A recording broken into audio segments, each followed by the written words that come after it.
Hello everyone, আমি ললিতা। আমার নতুন একটি ব্লগে তোমাদের স্বাগত জানাই। আশা করছি যে যেখানে আছো অনেক সুস্থ আছো, ভালো আছো। তো প্রতিদিনের মতন আমি সকালবেলা উঠে আমার ব্লগটা শুরু করে দিয়েছি, কিন্তু আজকে যে আমার সঙ্গে এটা হবে আমি কখনোই ভাবতে পারিনি। আর এই যে দেখো, সকালবেলা পুজো দেওয়ার সময় দেখছি যে আমার গাছের আমটা ফেটে গেছে। আর শিলিগুড়ির দিকে আম গাছে কিন্তু আমের প্রচুর পোকা হয়। আর এই যে দেখো, এখন 3টে মতন বাজে, আমি রেডি হয়েছি এক জায়গায় যাব বলে।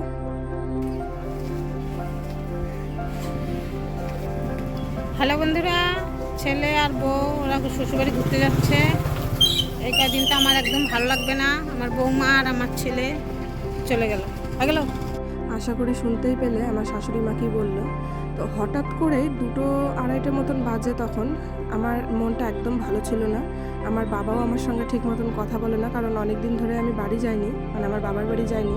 আর এই আমের টাইমে আমার বাবার মনটা খুবই খারাপ যে তার মেয়ে এখানে এসে কিছুদিন থাকুক। তো আমার কর্মব্যস্ততার কারণে আমি যেতে পারছিলাম না। তো হঠাৎ করে ভাবলাম যে চলেই যাওয়া যাক। আমি ওকে বললাম যে তাহলে আমাকে বাসে কিংবা ট্রেনে উঠিয়ে দিয়ে আসার। এই টাইমে তো ট্রেন ছিল না। তো আমি ওকে বললাম যে তাহলে তুমিও চলো আমার সঙ্গে। যখনই বললাম তুমি চলো, ও প্রথমে রাজি হয়নি, কিন্তু আমার শাশুড়ি মা এসে বললো তাহলে ও যাচ্ছে, তাহলে তোরা দুজনে কিছুদিন থেকে চলে আয়, বেশি দিনের জন্য তো যাবি না। তো দুজনে হঠাৎ করে আধা ঘন্টার মধ্যে রেডি হয়ে বেরিয়ে পড়লাম বাইক নিয়ে। আর বাইক নিয়ে আমি ফার্স্ট টাইম যাচ্ছি। ও আগেও অনেকবারই বাইক নিয়ে গেছে। আমার একটু ভয়ও লাগছিল, কিন্তু মনটা খুব আনন্দ হচ্ছিল যে এখন যদি বাইক নিয়ে না বেরোই, আজকে না হয় কালকে আমাকে এখান থেকে বেরোতে হবে।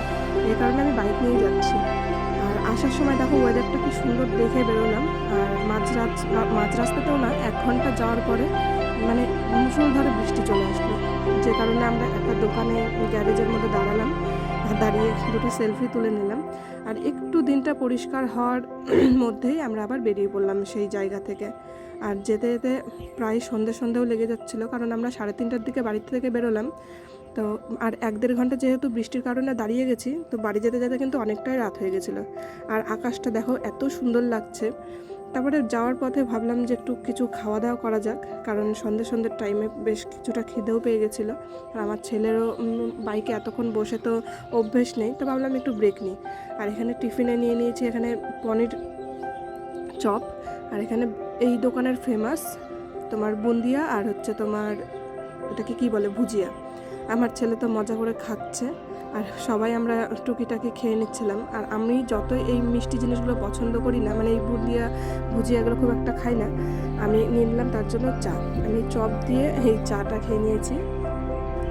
তো এই আমার হঠাৎ করে যাওয়াটা আমি কিন্তু বাড়িতে আমি বলিনি, কারণ আমার মা যদি জানে যে আমি বাইক নিয়ে বেরিয়েছি তাহলে খুব চিন্তা করবে। কারণ আমি ভেবেছি যে কাছাকাছি যাব, তারপরে ফোন করে তারপরে বলবো। তো এই পাশে একটা মন্দির আছে, এই মন্দিরে দেখলাম সন্ধ্যা আরতি হচ্ছে, তো ভাবলাম সন্ধ্যা আরতিটা শেষ হোক তারপরে বেরোবো। সন্ধ্যা আরতিটা দিয়ে ওখান থেকে বেরিয়ে পড়লাম। যেহেতু শনিবার দিন বেরিয়েছি, তো শনিবার দিনটা আমরা যাওয়াটা খুব একটা পছন্দ করে না আমার মা, এজন্য আমি বলিনি। আর ওখান থেকে বেরিয়ে অনেকটাই রাত হয়ে গেছিলো, আর খুব মাথাও ধরে গেছিলো যেহেতু বাইক নিয়ে। তো ভাবলাম আর একটা জায়গাতে দাঁড়াই। তো বললো দাঁড়াও, সামনে একটা জায়গা আছে, ওখানটাতে একটুখানি বসি। তো ওখানেও দাঁড়িয়ে আবার 1 কাপ করে চা নিয়ে নিলাম। আর চাটা ছাড়া আমার তো একদমই চলে না। আর এখানে আমার ছেলে আমাকে একটু ভিডিও ক্লিপ নিয়ে দিচ্ছিল। আর এটা রায়গঞ্জের ঠিক কিছুটা আগে। আর ওখান থেকে আমরা বেরিয়ে পড়ে আর আমি কোনো ভিডিও করিনি। তারপরে চলে আসলাম বাড়িতে। বাড়িতে এসে দেখো 2 ভাই যে কি আনন্দ। আর এখানে এসে দেখি সব ঘরেই মোটামুটি আম ভর্তি, যে কারণে এখানে আসা। আর এরা তো খুব খেলাতে ব্যস্ত হয়ে পড়েছে। অনেক কিন্তু খুব খুশি হয়েছে আমার ভাস্তা।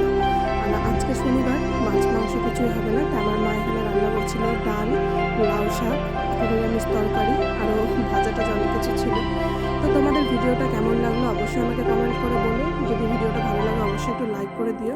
আজকের ভিডিওটা আমি এখানেই শেষ করছি। সবাই সুস্থ থেকো, ভালো থেকো, টাটা।